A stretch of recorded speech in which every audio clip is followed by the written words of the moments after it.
I'm Joyce Robertson. I'm the Community Services Coordinator for Division 1005, Chilliwack. My name is Kyle.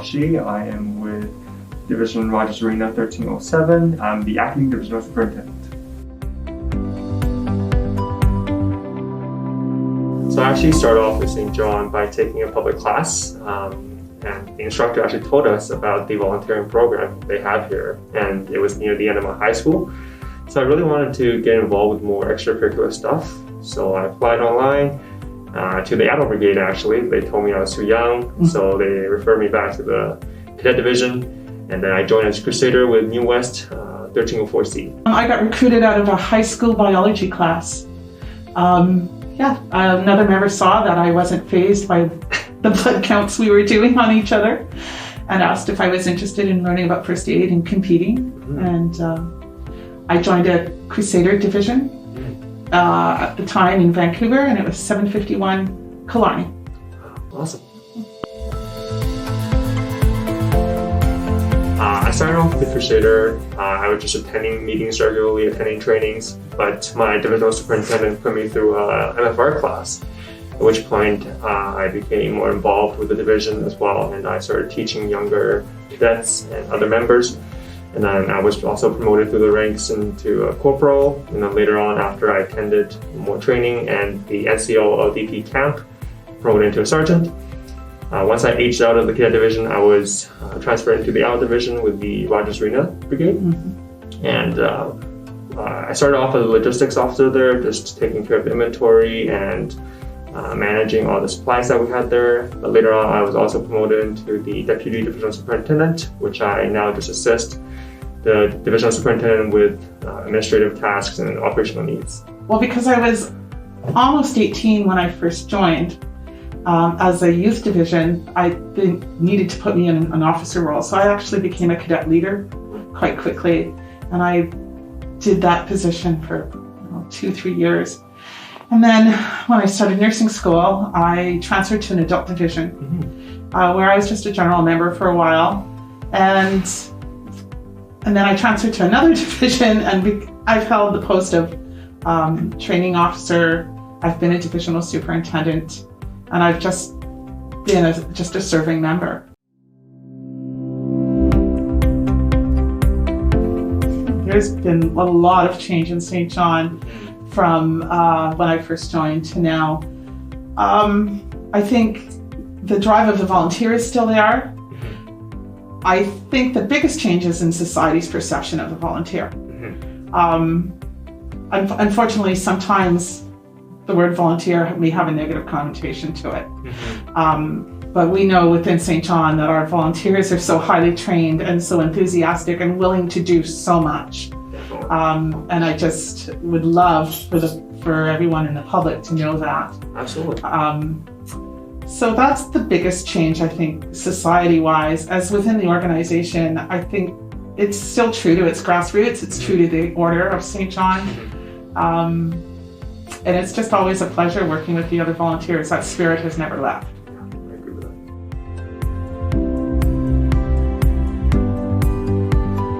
When I first joined St. John, I had no idea that it was going to be such a, I guess, in a way, especially cadet parts, very military-styled command structure. But as I wasn't actually used to it at first, because I thought it was just more of like a first aid training camp kind of situation. But as I got to know more of the history of St. John, as well as just why we do things the way we do, I definitely appreciated it more, and I think I integrated into it a lot better as well. And I think for people who may be new to St. John, if they really get to understand why structures like this exist, they will benefit from it as well. And you're referring to the paramilitary structure, exactly. The dress and department, and the drill and the parading. That's right. Yeah. It all instills leadership quality. Absolutely. I had the opportunity to represent BC at the National Patient Care Competitions in 2001. And that is a great learning experience. To train, to compete is a super great way of honing your skills. Absolutely. The other memorable event I can think of is just recently in 2017 in Kamloops, I was deployed to the wildfires. And there's something about working a graveyard shift, staring down at 500 people in cots in an arena, and they're all evacuees. And it makes you understand and give you a different perspective on life. Absolutely. For sure. That's a life-changing moment. I would say for me, as a cadet, my most memorable moment was when I attended the NCO LDP camp. I think the camp is a great experience for everyone, just especially youth, to experience, because they can learn a lot about the organization, but they can also learn a lot about themselves just through those days and nights, through training and through drill and through that lifestyle almost. And as an adult, I would say my most memorable moments would definitely be coming from Rogers Arena, just all those duties that we attended, thousands and thousands of hours.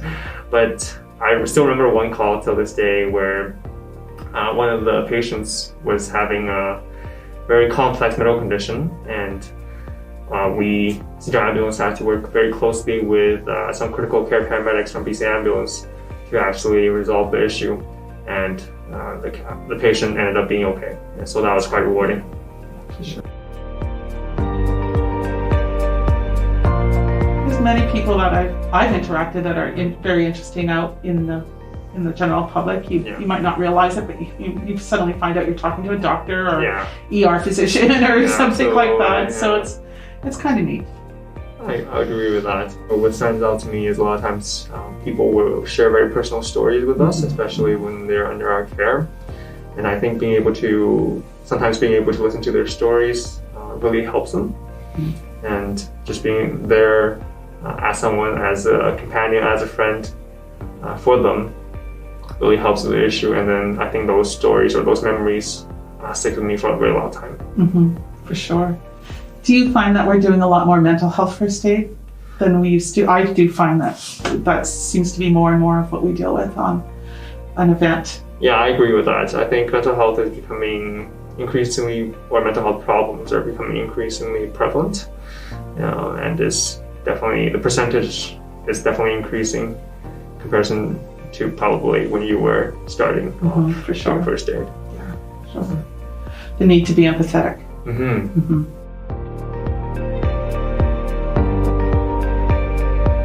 I remember in the early days when Rogers Arena was GM Place, first year it was open, I believe. I can't remember the name of the concert, but I was sitting down on the 000 level, all the lights were dim, I was doing paperwork, and one of the concert crew came bursting through the first aid door, screaming, "Come quick, he's burning." So he ran off.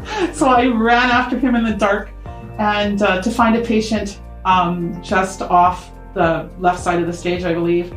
And my first question to him was, "Are you burning?" Because that's the way I got the call. And he said no, he had been warned that the pyro line was going to blow, but he had actually stepped off the stage.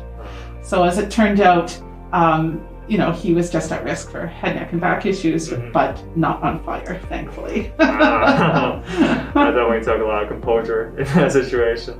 It gets your heart going. How about you? For me personally, I would say a lot of the newly trained first aiders or responders with St. John, they have this tendency of wanting to be involved in something really big, wanting to be involved in a very severe call. And I definitely had that mindset as well in the beginning. I've been doing a couple of Rogers Arena duties, but I haven't really seen anything too big, so I always was looking forward to a big call. So one night during one of the concerts, something big actually happened. And so what happened was I was originally responding with another team, but that team had to deal with another patient, and a newly discovered patient was basically handed off to me. And at that moment, basically I was just by myself, and I was just newly trained. I didn't have a lot of experience. So I definitely was had a blank moment and didn't know what to do. But I quickly just recalled my training and followed the steps of emergency scene management, starting from scene survey, going to primary survey. And once I got that going, everything kind of just fell into place. And eventually the call went pretty well. The interesting thing about doing the large duties like Rogers Arena or Celebration of Light, or when we used to do Pacific National Exhibition or the air show, is you never know what's going to walk through those doors. Right. Whether it's big or small, you have to be able to think on your feet and to problem solve, and to use your other team members as backup. Absolutely. And I think that's what I enjoy the most, is working with other members on big or small duties, because of the teamwork that we have to work together. Definitely. For the benefit of our patient and for our own safety as well. Right.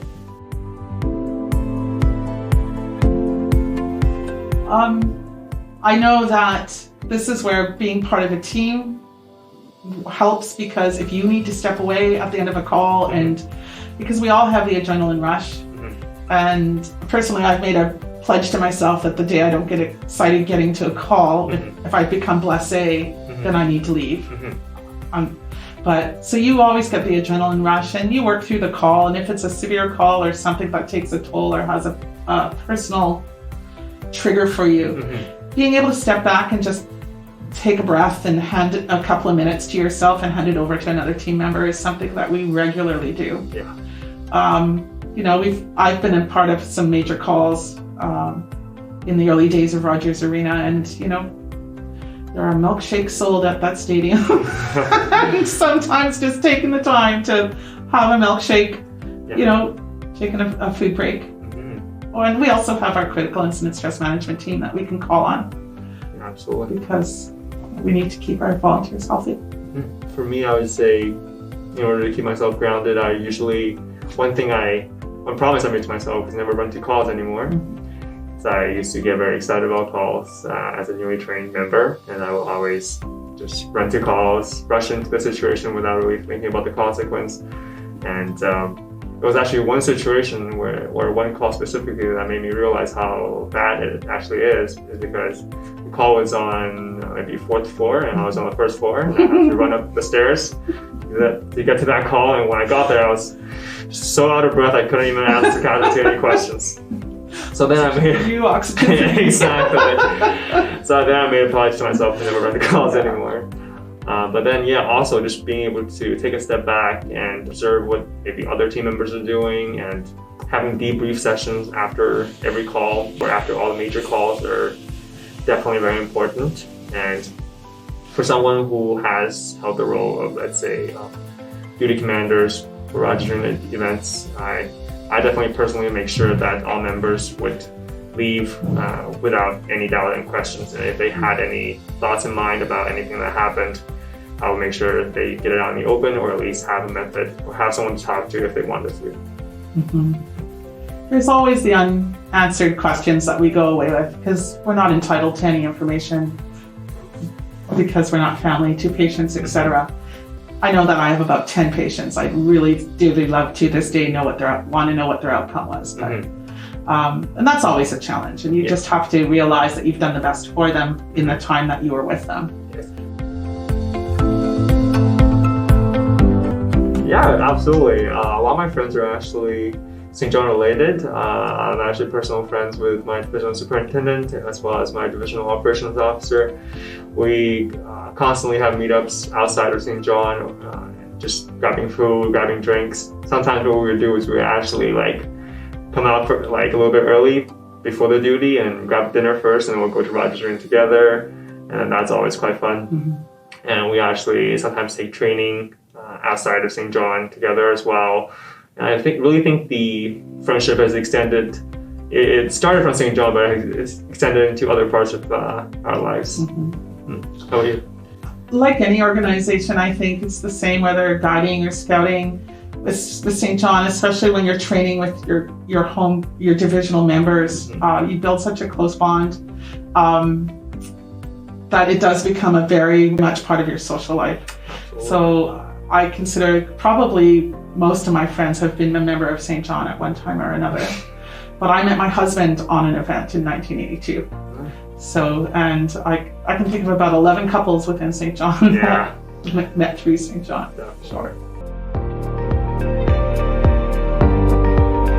For me, I really discovered a lot about myself through St. John. I can look back at when I first joined and say I'm definitely a completely different person than when I first joined.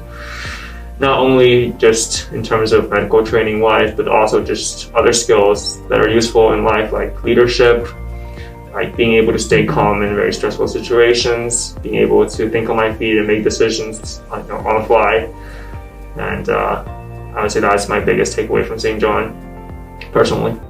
I'd have to agree. I think the personal growth that you go through, having to take on the responsibility of caring for another human being at its basic level, through to leadership roles, and that certainly is something that has been a big benefit.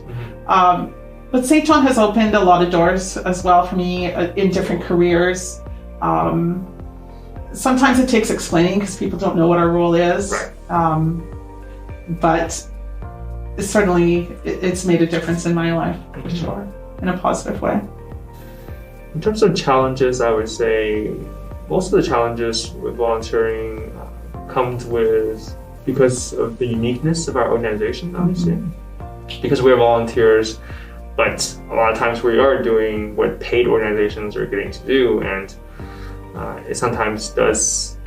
So I would say St. John takes up quite a lot of my time, and just being able to effectively, I guess, manage my time between, let's say, work and school and St. John, it's sometimes a challenge.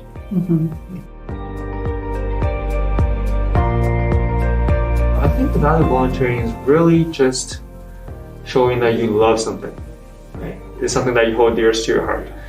And you volunteer not because, you are getting paid for it, but you volunteer because you really truly love this and you really want to give back to your communities. You really want to make a difference in other people's lives, and you really want to show that you're up for it, especially for St. John Ambulance, because it's a quite demanding job, that you are up for the challenge.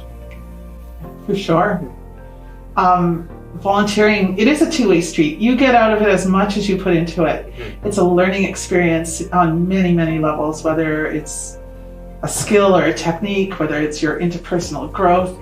But certainly you need the passion, especially in our field, because it is stressful. And but for sure, it is definitely a two-way street. I can't imagine what my life would have been without St. John. Yeah, same. For sure. That's the beautiful thing with St. John, is you never know where it's going to take you, right? When I was in the cadet division, I had no idea that I was going to be taking an MFR course. I had no idea what an MFR course was. When I was a sergeant in the cadet division, I had no idea there was a Rogers Arena division. I had no idea, I could even transfer to Ottawa division. And I think that's the beauty of it, is just not knowing what's going to happen. But you know that every step of the way, there will be people beside you supporting and walking this path with you. And you're going to make friends. You're going to make great connections with members of the public, with your patients, and you're going to learn a lot about first aid and yourself. For sure. How about you? I still see myself as volunteering with St. John. I'd like to take on more of a mentor role. I believe we have to make way for the people to come up behind us to train and to develop the skills we were given the opportunity to develop. So that's the role I'm most interested in taking. And just taking the time to still give back to my community and to maintain those social connections that have become such a large part of my life as well.